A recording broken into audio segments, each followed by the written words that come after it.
नमस्कार, आप देख रहे हैं HNU 24/7 और मैं हूं आपके साथ निशी भाटिया। बुलेटिन की शुरुआत करेंगे कुछ उत्तर प्रदेश की खास खबरों के साथ।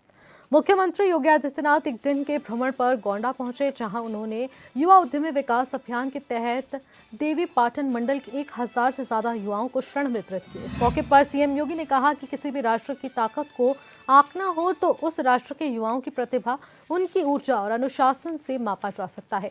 उस देश का भविष्य क्या है, अगर इसको जानना है तो युवाओं की प्रतिभा और ऊर्जा से जाना जा सकता है। जिस देश में युवा ऊर्जा के लिए अवसर होते हैं और उस पर कोई ताकत उस राज्य और देश का बाल बांका नहीं कर सकती। इस आयोजन में ने इस बात को साबित किया है कि विरासत को विकास के साथ जोड़ोगे, अच्छे परिणाम आएंगे। आस्था का सम्मान होगा तो वह आजीविका का आधार बनेगा। संस्कृति को अगर हम सुरक्षा प्रदान करेंगे तो हमारी समृद्धि का आधार बन सकती है, और ये महाकुंभ ने साबित किया है। महाकुंभ के कारण उत्तर प्रदेश में आस्था और आजीविका के, संस्कृति और समृद्धि के नए नए कॉरिडोर बने। प्रयागराज से मां विंध्यवासिनी धाम और काशी का एक कॉरिडोर, प्रयागराज से अयोध्या होते हुए देवीपाटन हो या गोरखपुर का मार्ग हो, ये दूसरा कॉरिडोर। प्रयागराज से महर्षि वाल्मीकि की साधना भूमि, संत तुलसीदास जी की जन्मभूमि और चित्रकूट को जोड़ने वाला तीसरा कॉरिडोर। प्रयागराज से श्रृंगवेरपुर होते हुए लखनऊ और नैमिषारण्य, ये तीसरा आध्यात्मिक कॉरिडोर बनते हुए देखा।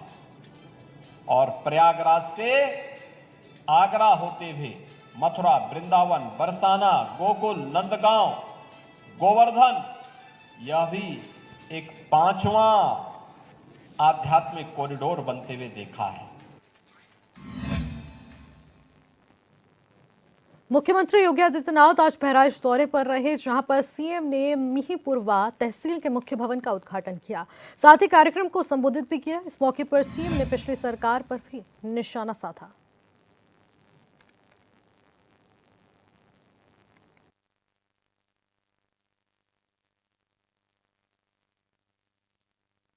उन्होंने विदेशी आक्रांताओं के साथ जो शौर्य और पराक्रम का परिचय दिया था, उसी की परिणति थी कि 150 वर्षों तक कोई विदेशी आक्रांता भारत पर हमला करने की कोई दुस्साहस नहीं कर पाया था। बहनों और भाइयों, ऐसी पावन धरा को जो ऋषि बालार्क की साधना से पवित्र हुई हो, जिस पावन धरा को अपने शौर्य और पराक्रम से महाराज सुहेलदेव ने विजय भूमि के रूप में बदल करके इसे बहराइच की पहचान दी। इस बहराइच की पावन धरा को नमन करते हुए मैं आप सबका हृदय से अभिनंदन करता हूं।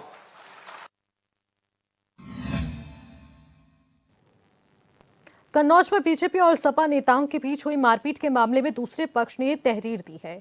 अब सपा नेता टिंकू पाल की पत्नी ने बीजेपी नेताओं के खिलाफ तहरीर दी, जिसमें बीजेपी नेता राशिद, सनी पाल और विवेक पर असला लेकर मारपीट करने का आरोप लगाया गया। साथ ही एसपी को प्रार्थना पत्र देकर उचित कार्रवाई की मांग की गई है। दरअसल 15 फरवरी को पाल चौराहे पर सपा और बीजेपी नेताओं में मारपीट हुई थी, जिसमें बीजेपी बूथ अध्यक्ष राशिद गंभीर रूप से घायल हो गया था। आई ऑफिस आई हूँ मैं, और मेरी दुकान पे लड़ाई हुई थी। पहले 14 तारीख को होली वाले दिन लड़ाई हुई थी। लड़ाई करने के बाद वो सनी और राशिद और विवेक राजपूत आए थे, तीनों, और उनके साथी थे। कम से कम 10-15 लोग थे।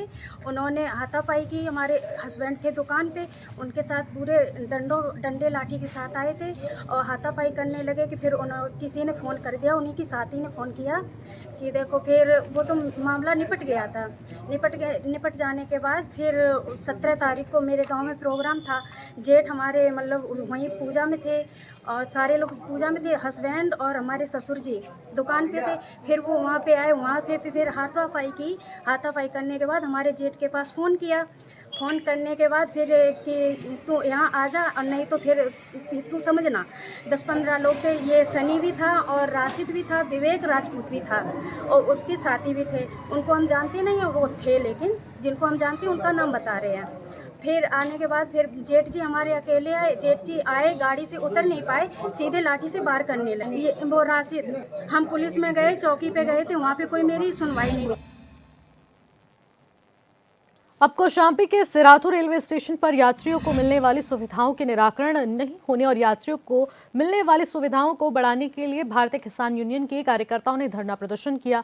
इस दौरान उन्होंने 7 सूत्रीय मांगों को लेकर एक ज्ञापन भी सौंपा है। अब ऐसे में जल्द से जल्द इन मांगों को पूरा करने की बात भी कही गई है। रेलवे स्टेशन सिराथू एकत्रित होने के मकसद एक हमारे राष्ट्रीय नेतृत्व, प्रदेश नेतृत्व द्वारा यह आह्वान किया गया है कि पूरे प्रदेश में जो आवारा छुट्टा पशु हैं, वो जंगली पशु हों या ये पालने वाले पशु हों, इनसे किसानों की फसल तो बर्बादी होती है। प्रदेश में हजारों की संख्या में किसानों की मौतें हो चुकी हैं। तो इसी को लेकर आज राष्ट्रीय नेतृत्व ने यह आह्वान किया है कि आप लोग अपने रेलवे स्टेशन पे जाएंगे और एक ज्ञापन, 5 सूत्री ज्ञापन, जो कि परगनाधिकारी, जहाँ के मौजूदा परगनाधिकारी होंगे, जिस तहसील को उनको सौंपेंगे और ट्रेन रोक करके हमको विरोध प्रकट कराना है। तो जी, अब तक अधिकारी आए हैं, वो हमसे ज्ञापन यहाँ लेना चाहते हैं। मैं यहाँ ज्ञापन देना हो तो जिला मुख्यालय पर हम लोग हर महीने ज्ञापन देते रहते हैं। हम बिना ट्रैक पे जाए, बिना ट्रेन के पास जाए कोई ज्ञापन नहीं देंगे। मेरे राष्ट्रीय नेतृत्व का निर्देश है, उस निर्देश का हम लोग पालन करेंगे। नहीं तो अगर अधिकारियों ने समय रहते 4 बजे तक ज्ञापन नहीं लिया और हमारी मांगे नहीं मानी तो हम लोग अनिश्चितकालीन धरने पे यहीं बैठेंगे। 2 दिन चले, 10 दिन चले, राष्ट्रीय नेतृत्व को अवगत करा दिया गया है। जो राष्ट्रीय नेतृत्व का निर्णय होगा हमें स्वीकार होगा। अब उत्तर प्रदेश सरकार के निर्देश पर चलाए जा रहे कब्जा मुक्त अभियान के चलते देवरिया में भी 800 गांव को चिन्हित कर सरकारी भूमि को खाली कराया जा रहा है। आपको बता दें कि देवरिया शहर के अंदर कई सड़कों पर अतिक्रमण किया जा रहा है, जिस पर किसी जिम्मेदार अधिकारी की नजर नहीं है। स्थानीय लोगों का कहना है कि सेवा समिति के जरिए दबंग अवैध वसूली करते हैं, जिसकी वजह से सड़कों पर जाम लगा जाता है और तब ग्रामीणों ने सरकार से दबंगों के खिलाफ कड़ी कार्रवाई की मांग की है।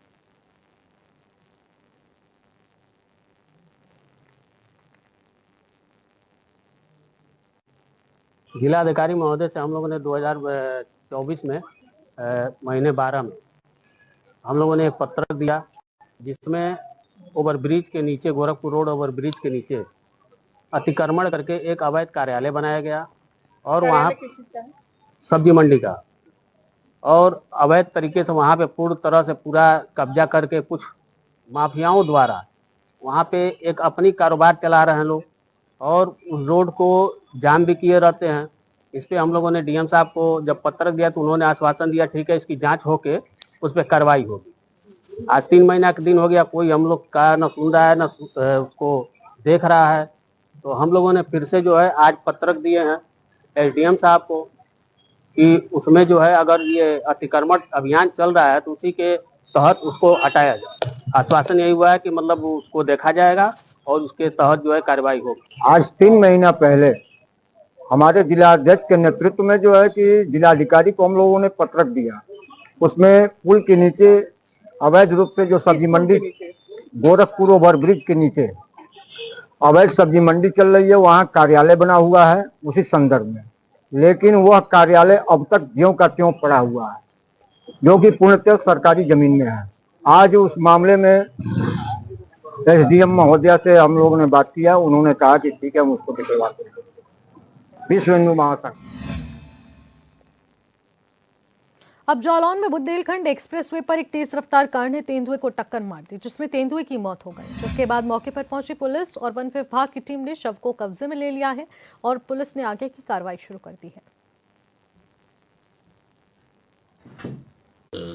पुलिस कंट्रोल रूम से फ़ोन आया कि एक्सप्रेसवे पर एक वन्य जीव जो है घायल अवस्था में या मृत अवस्था में पड़ा हुआ है।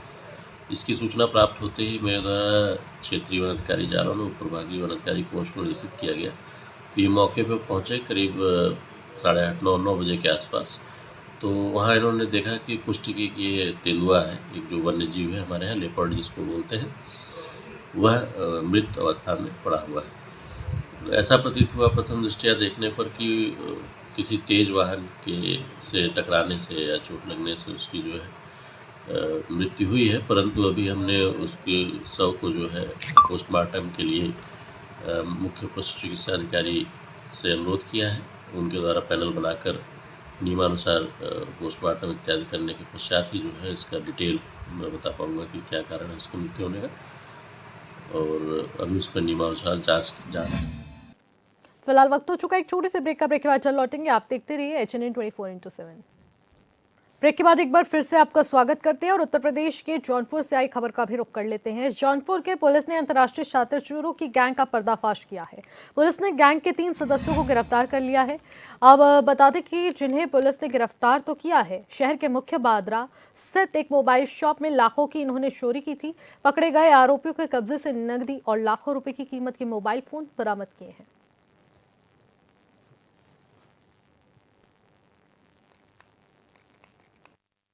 मोबाइल फ़ोन को चोरी किया गया था जो गैंग के द्वारा था, और वो 5 लोग थे जिनको हमने जब पाया और सीसीटीवी अवलोकन के बाद तो और उनका मोडस ऑपरेटी देखा तो ये पूर्वी चंपारण के पास लोग थे। और फिर हमारी टीम पूर्वी चंपारण में गई, एक टीम हमारी यहाँ स्थली जनपद पे काम करती रही, और इसके द्वारा हमारा रसूलाबाद में 5 में से 3 लोगों को अरेस्ट किया गया है और उनके साथ 15 मोबाइल फ़ोन बरामद किए। 46 में से 15 फ़ोनों को हमने बरामद कर लिया गया है, और इस गैंग के जो बाकी 2 मेंबर्स हैं उसको भी जल्द से जल्द पकड़ा जाएगा। ये 5 लोग मिलके ही काम करते थे, जिसमें अंजय कुशवाहा जो ये मुख्य तरीके से काम करते थे, और इसके साथ एक गोविंद नाम का लड़का है ये प्लानिंग में काम करते थे। गोविंद ने इसकी रेकी करी थी और अंजय को बताया था इसके बारे में। अंजय अपनी टीम के साथ पूर्वी चंपारण में यहाँ आया था और इसने। अगली खबर श्रावस्ती से है, जहां पर कोटेदार की मनमानी से ग्रामीण काफी आक्रोशित है। वहीं ग्रामीणों ने कोटेदार पर अंगूठा लगवाने के बाद राशन न देने का आरोप लगाया है और ईंट पत्थर से खाद्यान्न की तोल की जा रही है। ऐसे में ग्रामीणों ने डीएम को कोटेदार के खिलाफ शिकायत दी और पूरे मामले की तहकीकात करने की बात कही।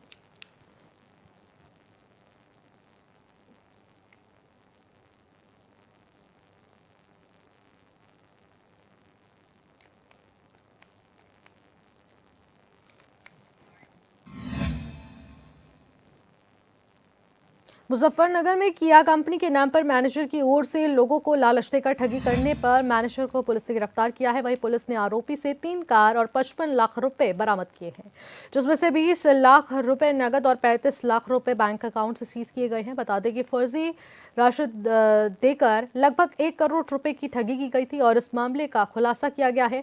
एसपी सिटी सत्यनारायण प्रताप सिंह ने ये प्रेस कॉन्फ्रेंस कर पूरे मामले की जानकारी दी।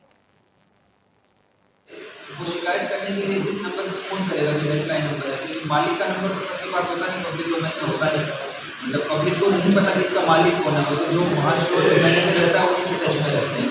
और अगर इस नंबर पे फ़ोन करेंगे, जो हेल्पलाइन नंबर है, उसमें जो फ़ोन उठाने वाला जो भी रहता था वो इन्हीं का आदमी रहता था, तो इसलिए जो है उनको पता नहीं चलने देता था। और बाकी ये गाड़ियाँ, कुछ गाड़ियों में जेन्युइन बुकिंग करते थे, कस्टमर्स को हैंड ओवर भी करते थे।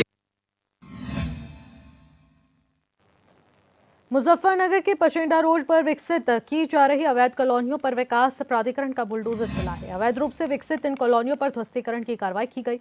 बता दें कि एमडीए की लगातार कार्रवाई के बाद भी कॉलोनाइजर बाज नहीं आ रहे हैं। जिले की चारों ओर यहां पर बहुत तेजी से अवैध कॉलोनियां काटी जा रही हैं।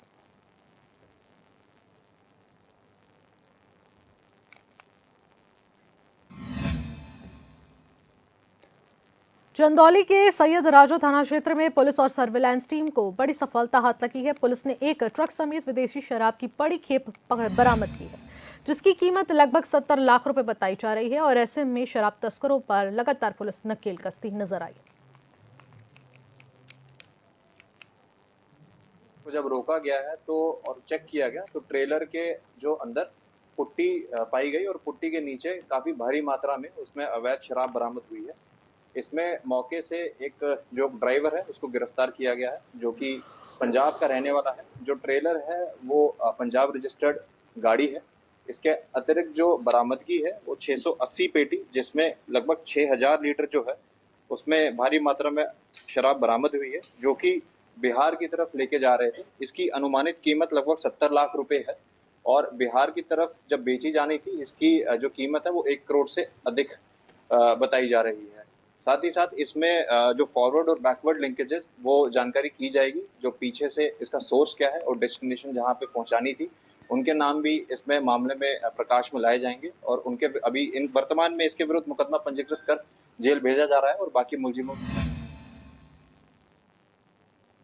कानपुर में ऐतिहासिक गंगा मेले की शुरुआत हो चुकी है। हटिया के रजन बाबू मैदान में डीएम जितेंद्र प्रताप सिंह ने झंडा फहराकर मेले की शुरुआत की, जिसके बाद आयोजकों ने हटिया का सुप्रसिद्ध गंगा मेला निकाला। वहीं मौके पर डीसीपी पूर्वी श्रवण कुमार सिंह और विधायक अमिताभ बाजपेयी समेत तमाम बड़े नेता मौजूद रहे।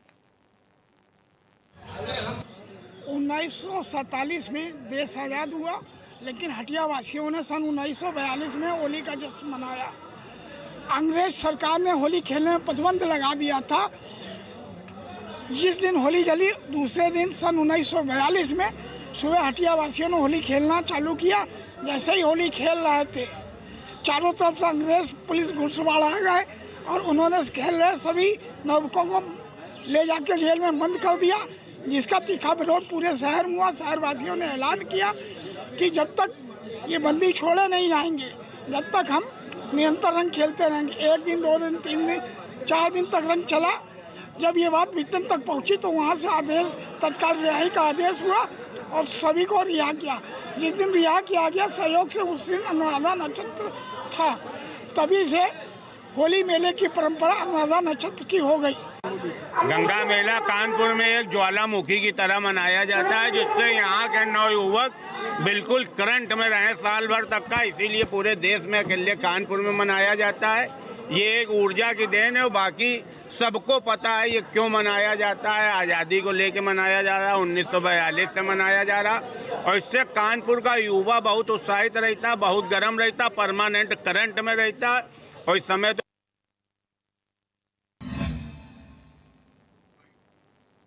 फिलहाल इन खबरों में बस इतना ही। उत्तराखंड और उत्तर प्रदेश से जुड़ी तमाम बड़ी खबरों के लिए आप देखते रहिएगा एजीएन 24/7। नमस्कार।